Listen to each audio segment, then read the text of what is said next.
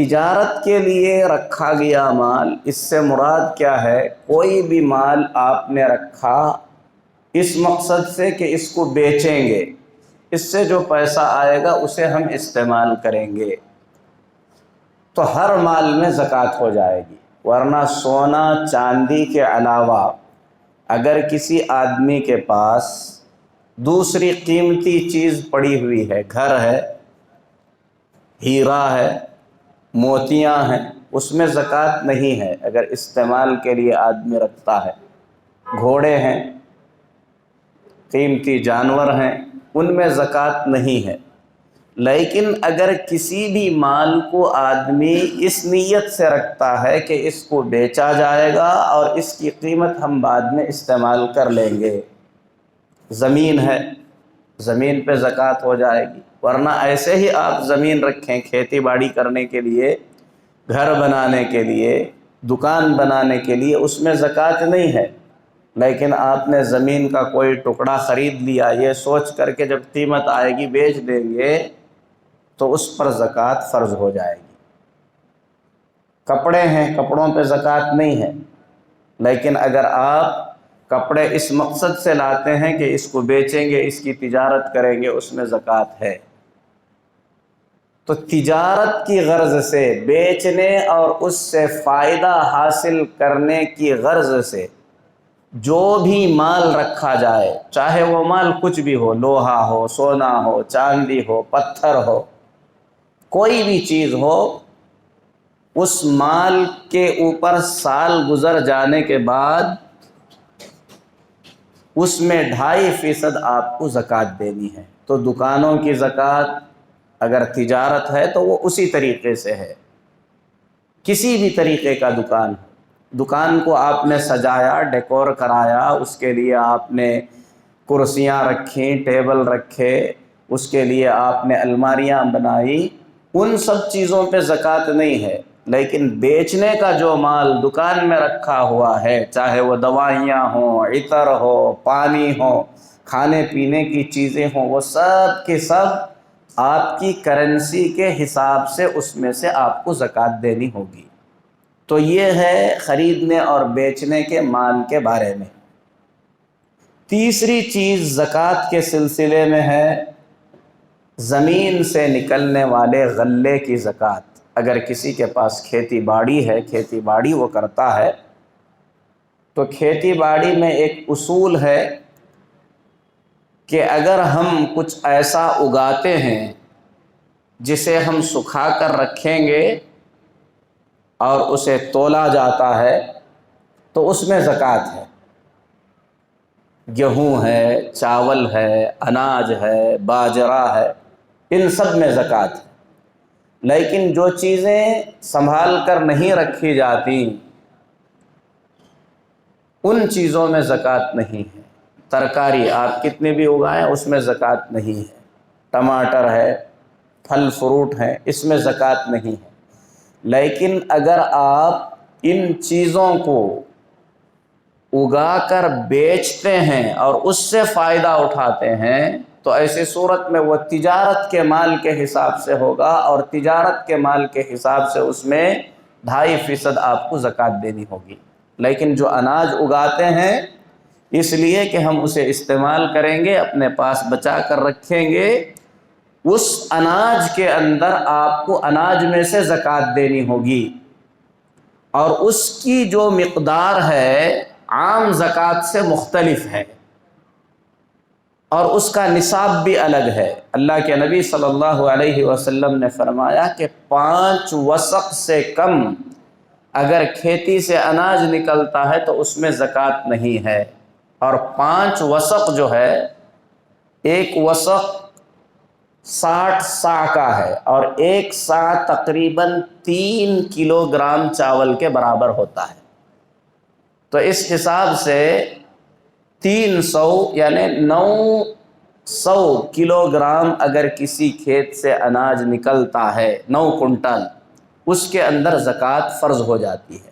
اور زکوٰۃ کیسے دینا ہے آپ کو؟ اگر آپ آسمان سے آنے والے پانی سے کھیتی کرتے ہیں تو ایسی صورت میں آپ کو اس میں 10% زکوٰۃ دینا ہے، 1 کنٹال میں سے 10 کلو آپ کو زکوٰۃ پر نکالنا ہے۔ سونے چاندی میں کتنا ہے؟ 2.5%، لیکن زمین سے نکلنے والے غلے میں 10%، 10%۔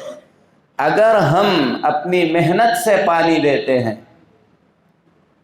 کنواں ہے، بور ہے، اس سے ہم پانی دیتے ہیں، تو ایسی صورت میں اس میں 5% زکوٰۃ دینا ہے۔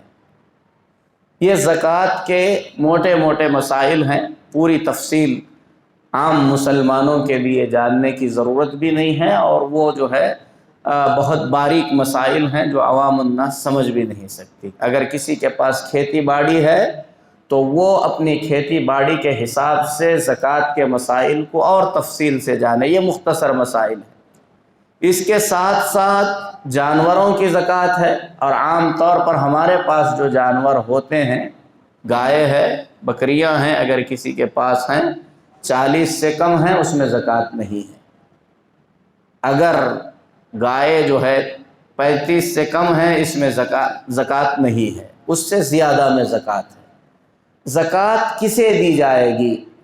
اللہ تبارک و تعالیٰ نے زکوٰۃ کی فرضیت کو بیان کرنے کے بعد زکوٰۃ کسے دینا ہے وہ بھی بیان کیا اللہ تعالیٰ نے۔ زکوٰۃ 8 قسم کے لوگوں کو دی جائے گی۔ اللہ تعالیٰ نے فرمایا انما الصدقات للفقراء، زکوٰۃ جو ہے یہ فقیروں کو دی جائے گی۔ اور فقیر کسے کہتے ہیں؟ فقیر اسے کہتے ہیں جس کے پاس کچھ بھی نہیں ہے، کھانا پینا بھی نہیں ہے، جس کے پاس تن بھر کپڑا بھی نہیں ہے، سر ڈھکنے کے لیے چھت بھی نہیں ہے، جو پائی پائی کا محتاج ہے، وہ فقیر ہے، اور اسے زکوٰۃ دی جائے گی۔ دوسرے نمبر پر اللہ نے فرمایا والمساکین، مسکین کو زکوٰۃ دی جائے گی۔ مسکین کسے کہتے ہیں؟ مسکین اسے کہتے ہیں جس کے پاس ہے لیکن وہ اس کی بنیادی ضرورتوں کے لیے ناکافی ہے۔ مسکین کسے کہتے ہیں؟ جس کے پاس مال ہے لیکن وہ مال اس کی جو بنیادی ضرورتیں ہیں، خواہشات نہیں، خواہشات کے لیے مالداروں کے پاس بھی جو ہے وہ ناکافی ہے۔ دنیا کے سب سے بڑے مالدار کے پاس جو کچھ ہے وہ بھی اس کے خواہشات کے لیے کیا ہے؟ ناکافی ہے۔ بنیادی ضرورتیں، کھانا ہے، سر ڈھانکنا ہے، بدن ڈھانکنا ہے، اگر بیمار پڑ جائے تو علاج معالجہ ہے، ان چیزوں کے لیے ناکافی ہے۔ جس کے پاس محنت کرنے کے بعد بھی، مشقت کرنے کے بعد بھی اپنی بیسک ضرورتیں جو پوری نہیں کر سکتا، وہ ہے مسکین، اور اس کے لیے زکوٰۃ جائز ہے، اسے زکوٰۃ دی جا سکتی ہے۔ والعاملین علیہا، اللہ تعالیٰ نے فرمایا زکوٰۃ ان لوگوں کو دی جائے گی، زکوٰۃ کے مال میں سے ان کو بھی دیا جا سکتا ہے جو زکوٰۃ کے معاملات کے اندر کام کرتے ہیں، زکوٰۃ اصول کرنے والے، زکوٰۃ تقسیم کرنے والے، ان لوگوں کو ان میں سے تنخواہیں دی جا سکتی ہیں، اجرت دی جا سکتی ہے۔ ایک آدمی اگر کام کر رہا ہے زکوٰۃ کی اصولی کا اور اسے لوگوں تک پہنچانے کا، اس کی تنخواہ کس میں سے دی جائے گی؟ زکوٰۃ میں سے دی جا سکتی ہے۔ کتنی دی جائے گی؟ اتنی محنت کرنے والے کو جو تنخواہ دے سکتے ہیں اتنی دی جا سکتی ہے، اس سے زیادہ نہیں دی جا سکتی۔ اگر وہ فقیر ہے تو فقیر کے اعتبار سے اسے دے سکتے ہیں، مسکین ہے تو مسکین کے اعتبار سے دے سکتے ہیں، اس کے کام کی اجرت اسے دے سکتے ہیں۔ والمؤلفۃ قلوبہم، اللہ تعالیٰ نے فرمایا زکوٰۃ تالیف قلب کے لیے دی جا سکتی ہے۔ تالیف قلب کا کیا مطلب ہے؟ کوئی اسلام قبول کیا، اس کے حالات تھوڑے آگے پیچھے ہیں، اسے اسلام پر جمائے رکھنے کے لیے، اس کی مدد کرنے کے لیے زکوٰۃ دی جا سکتی ہے۔ یا کوئی ایسا غیر مسلم ہے جس کا شر لوگوں کو حد سے زیادہ ہو رہا ہے، اس کے شر سے لوگوں کو محفوظ رکھنے کے لیے زکوٰۃ کے مال میں سے اسے دیا جا سکتا ہے۔ کسی کے شر سے بچنے کے لیے، کسی آدمی کے اسلام کی امید میں اسے جو ہے زکوٰۃ کے مال میں سے دیا جا سکتا ہے۔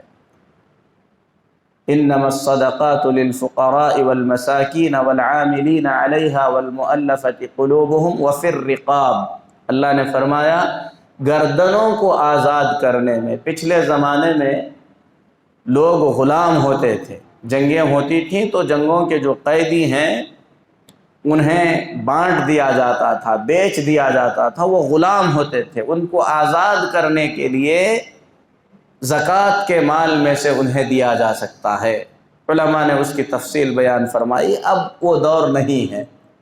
تو یہاں پر اہل علم نے کہا کہ اس پر قیاس کرتے ہوئے کسی ایسے مظلوم قیدی کو جو کسی قید خانے میں ہے، اگر اسے چھڑانے کے لیے زکوٰۃ کا مال دینا پڑے تو زکوٰۃ کا مال دیا جا سکتا ہے۔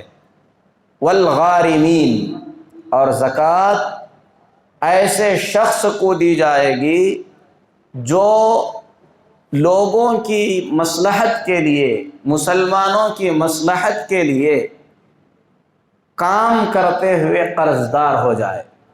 کوئی ایسا شخص ہے جو لوگوں میں صلح کراتا تھا، لوگوں کے مسائل حل کرتا تھا، ایسا کرتے ہوئے کبھی اسے اپنے اوپر کسی کا قرض لینا پڑا، دو لوگ آپس میں لڑ رہے تھے، خون بہنے کا موقع تھا، مال کا مسئلہ تھا، ایک آدمی نے مداخلت کر کے کہا کہ ٹھیک ہے اس مال کی ذمہ داری میں لیتا ہوں، معاملے کو یہیں پر نپٹا دو۔ معاملہ نپٹا دیا گیا۔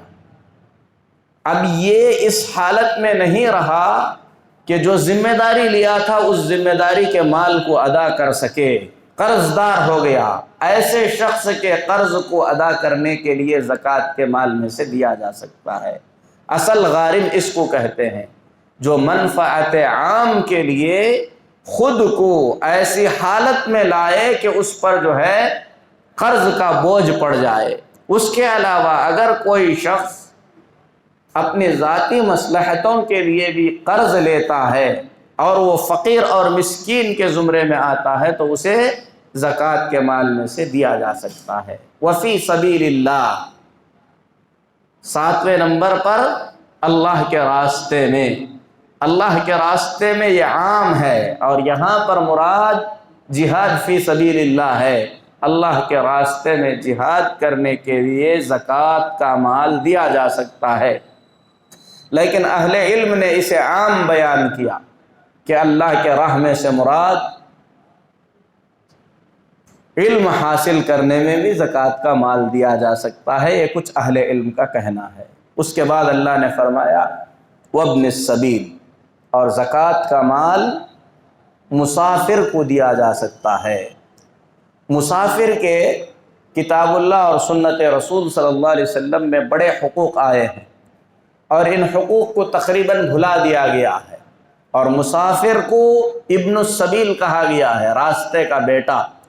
ہو سکتا ہے وہ اپنی بستی میں بہت بڑا رئیس ہو، لیکن سفر کی وجہ سے اس کی حالت کسی فقیر سے بدتر ہو چکی ہو، اور ایسی ترقی یافتہ دور میں بھی کبھی کبھی ایسے حالات دیکھنے کو ملتے ہیں۔ کوئی سفر پر چلا گیا، موبائل بھی چلا گیا، پیسے بھی چلے گئے، اپنے پاس وہ بہت کچھ ہے، لیکن حالت کسی جگہ پر پھنس جانے کے بعد اس کی فقیر سے بدتر ہو جاتی ہے، تو ایسی صورت میں زکوٰۃ کا مال اس کے لیے جائز ہو جاتا ہے، اسے زکوٰۃ دی جا سکتی ہے۔ تو ان 8 قسم کے افراد کے علاوہ اگر زکوٰۃ کا مال کسی 9ویں قسم کے شخص کو دیا جائے تو وہ زکوٰۃ ادا نہیں ہوگی۔